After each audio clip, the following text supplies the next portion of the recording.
We're back on InfoWars Nightly News, and joining us to talk about an upcoming protest against the fluoridation of our water supplies is activist and PhD student Ashley Jessica, who many of you will remember from last year's TSA opt-out and film protest. Ashley, welcome to the show. Hi, Paul. Thanks for having me. Now, just to drill down into this quickly, for those who are new to the subject, give us an outline of what fluoride is and where people are most likely to encounter it in terms of food supply and water supply. Well, the most commonly added type of fluoride is hydrofluorosilicic acid, and that is a chemical toxic waste byproduct of phosphate fertilizer production. So that basically, it accumulates in the smokestack scrubbers that are on top of phosphate fertilizer plants, and it is then dumped into the water supply. And it contains so many other toxic chemicals such as lead, arsenic, mercury, and radioactive substances. So that's where it comes from. And it's in our water supply, and it's very nutritious. Right. In fact, I watched a video from 2011. It was a tanker spill in Texas, and the news media was saying, you know, they were all there in their hazmat suits cleaning up the hydrofluorosilicic acid as it melted through the concrete, and then calmly announcing, oh, by the way, this is what we put in your water. So given that we know what it is, that it causes all these horrible illnesses if people come in direct contact with it, tell us about the cancers and the other life-threatening goodies that have been linked with fluoride consumption.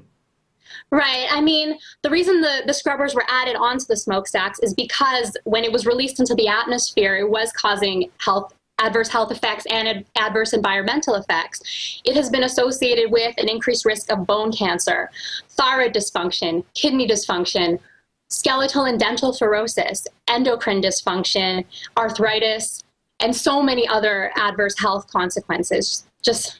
Yeah.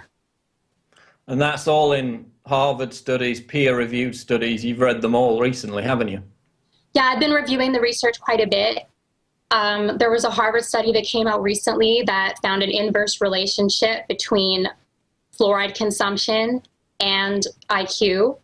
It was an analysis of 27 different studies relating consumption of artificially fluoridated water to IQ, and they found about a 7-point difference between communities that had high fluoride concentrations and low fluoride concentrations.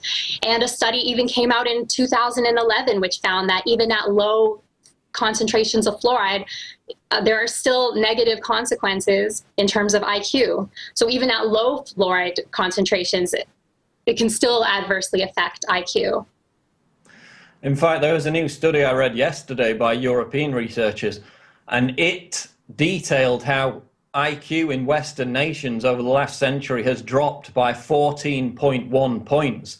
And if you actually look at it, that's more likely to be nearer 30 points, because a separate study which came out today said that when they added iodine to salt about 80, 90 years ago, that boosted IQ by 15 points. So in fact, whereas we should have had a boost in IQ over the past 100 years, we've had a 14.1% decrease. And as you mentioned, these Harvard, these other studies are directly linking that with fluoride consumption. So it's not only the health effects, it's the IQ reduction that people are concerned about. In fact, there was a quote that I wanted to refer back to, which was, you know, they talk about, oh, fluoride, they're putting poison in the water supply. There's this whole Dr. Strangelove pejorative thing about crazy paranoid conspiracy theories. But US Air Force Major George R. Jordan, who was a US Soviet liaison officer in the 50s, said this, quote, using the fluoride in the water supplies in their concentration camps, he's talking about the Soviets, to make the prisoners stupid, docile, and subservient. So the Soviets admitted to doing it. The Nazis, if you read the crimes of I.G. Farben, admitted to doing it. And now it's in our water supply. So I guess, Ashley, if it's good enough for the Soviets and the Nazis, then it's good enough for America.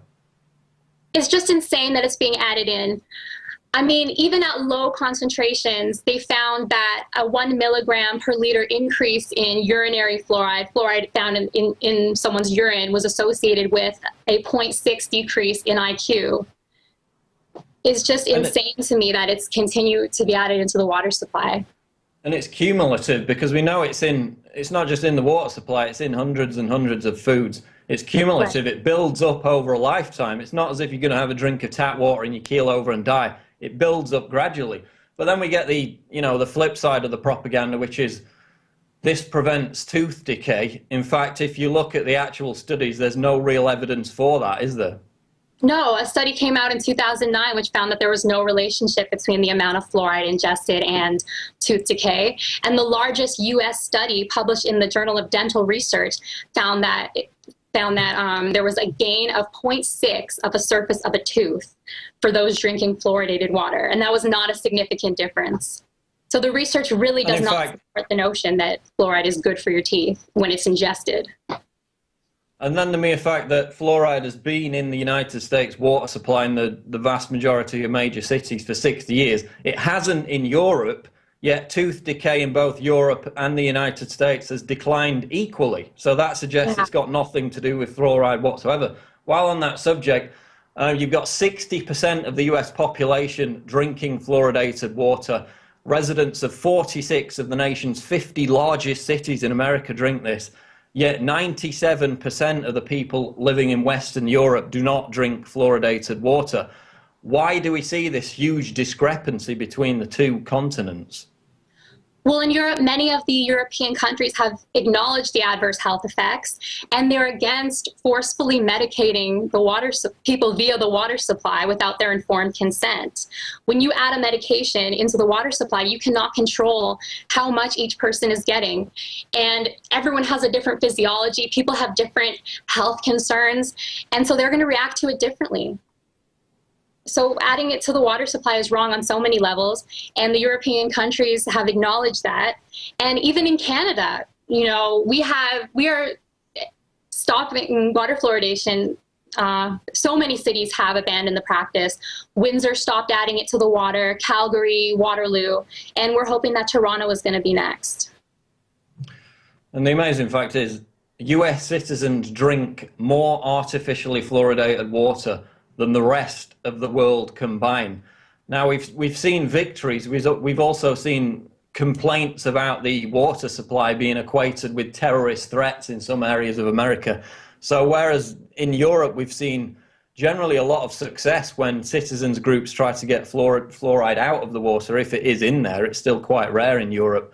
But in America, there's still a huge push to keep it in the water supply. I mean, what do you think the agenda is? Is it just for financial reasons, or is there another agenda behind that? It's really hard to say. It's hard to say if people genuinely believe all of the faulty research that's been parroted over the years, or if there is some kind of other agenda, or if it's financially motivated. The point is that the science is on our side. The scientific literature shows that it's very, very hazardous to health, that it does not improve our teeth, and that it needs to go. So, I mean, what do we do about it? You're organizing this protest in September called Unfluoridate Me. Tell us when and where that's going to take place. Yes, that's going to be taking place September 21st in Toronto. So if you are from Toronto, please join the Facebook page. It's called Unfluoridate Me. And go to our website, which is endfluoridetoronto.com. We have a petition up there. We're just trying to get as many signatures as possible, as much support for this as we can, so that we can get city councils to put this issue back on the table, and that we can have the opportunity to present all of the research to them, and hopefully they will take it out of the water once they realize how hazardous it can be. So is Toronto fluoridated at the moment then? Yes, it is. And Canada in general is much like the US, I imagine. We're not as fluoridated as the US. I think we're at about 30%. Like I said, a lot of cities have abandoned the practice in recent years. So we're heading in the right direction. You know, when Dr. Paul Connick came to speak in Toronto, he said that if we can get fluoride out of the water in Toronto, this can be the catalyst for the rest of Canada. And then the US will pretty much be alone with water fluoridation, and maybe then they can wake up and question, you know, why does the rest of the world not do this, and their teeth are still fine. And of course, people in their own cities, we encourage to, you know, create their own protests around the same date and have marches in major cities in the US as well. Give us that website once more in closing. Yeah, that would be awesome if other people could join and create their own fluoride protest for that same day. The website is endfluoridetoronto.com, And if you want to get in touch with me at all about any of this, you can tweet at me at Ashley Jessica. Okay, we'll definitely be revisiting this issue as the protest draws nearer. Ashley Jessica, thanks for joining us on InfoWars Nightly News. Thank you. Thank you. So we hope everyone will go and support Ashley with the website endfluoridetoronto.com, that protest against fluoride coming up in September. Recapping our top headlines tonight on InfoWars Nightly News, Russia orders snap drill of missile forces. Again, the Russian military buildup continues as we're all distracted by the Zimmerman case and the royal baby. US intel committees approve arming Syrian rebels. Top general warns of costs. They have the Joint Chiefs of Staff, Dempsey, warning that this is going to cost $1 billion a day, potentially, not to mention the lives on top of that. Then we had photos. Obama-backed Syrian rebels ransack Christian village. Again, shocking photos exclusive to Infowars.com underscore how your tax money is going to arm radical jihad extremists in Syria. That's going to wrap it up for this edition of the Infowars Nightly News.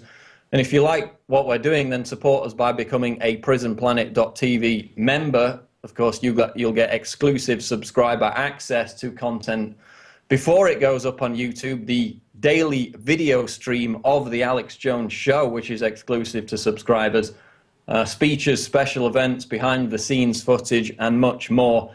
The new Mind Control documentary, which is getting rave reviews, State of Mind, is also available in high quality at prisonplanet.tv. And I'd invite you to buy the Blu-ray and the DVD of State of Mind, which is now available. So one subscription, again, can be shared with 11 people. You can give out the passcode to as many as 11 people. They can all log into the same account. So you save money, you support our media operation and spread the truth by becoming a subscriber at prisonplanet.tv. That's it for this edition of the show. We'll see you next time on InfoWars Nightly News.